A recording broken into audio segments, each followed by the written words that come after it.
మారి 2 ఏళ్ళు పూర్తయింది. చంద్రబాబు నాయుడు గారు ముఖ్యమంత్రి అయ్యారు. ఈరోజు మా మాజీ ముఖ్యమంత్రి గారు, మా పార్టీ అధ్యక్షుడు జగన్మోహన్ రెడ్డి గారి పిలుపు మేరకు మా ఉత్తర నియోజకవర్గ సమన్వయకర్త విశాఖ జిల్లా అధ్యక్షుడు జయరాజు గారి ఆదేశాలతో ఈరోజు మా 26, 42, 43, 45, 44, 55 వార్డులకు సంబంధించి ఈరోజు నిరసన కార్యక్రమం 2 ఏళ్ళు పూర్తయిన వెన్నుపోటు 2 ఏళ్ళు అనే కార్యక్రమంతో ముందుకు వచ్చాం.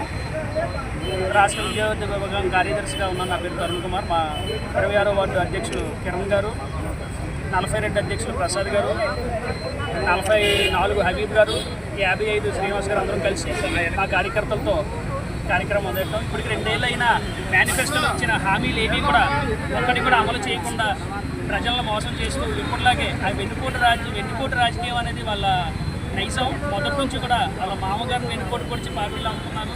అలాగే ఇప్పుడు కూడా ప్రజలను మోసం చేసి మభ్యపెట్టి సూపర్ 6 అని చెప్పి రకరకాల హామీలు ఇచ్చి అధికారంలోకి వచ్చారు. వచ్చిన తర్వాత ఏ హామీ కూడా అమలు చేసిన పరిస్థితి కనబడట్లేదు. రీసెంట్గా చూసుకుంటే డిఎస్సి అని చెప్పి ఎంత పెద్ద స్కామ్ జరిగిందో అందరికీ తెలుసు. అందులో ఎన్ని అవకతవకలు జరిగాయి. దాని మీద సిబిఐ ఎంక్వైరీ చేయమని అడిగాము, అది కూడా పట్టించుకోవట్లేదు.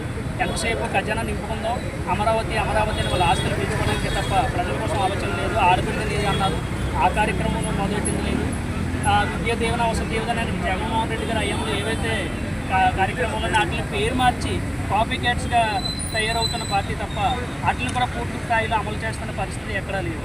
సో ఇప్పుడు మేము అందరం కూడా మా పార్టీ తరఫున ఒకటే డిమాండ్ చేస్తున్నాం, ఖచ్చితంగా మేనిఫెస్టోలు ఇచ్చిన హామీలన్నీ నెరవేర్చాలి. లేదంటే ఈ ప్రభుత్వం దిగిపోవాలి. మా నాయకుడు వచ్చి ఆయన ఇవన్నీ కూడా చూసా చెప్పకుండా అందరికీ అమలు చేసే బాధ్యత ఆయన తీసుకుంటాడని ఆయన ఆధ్వర్యంలో జరుగుతుందని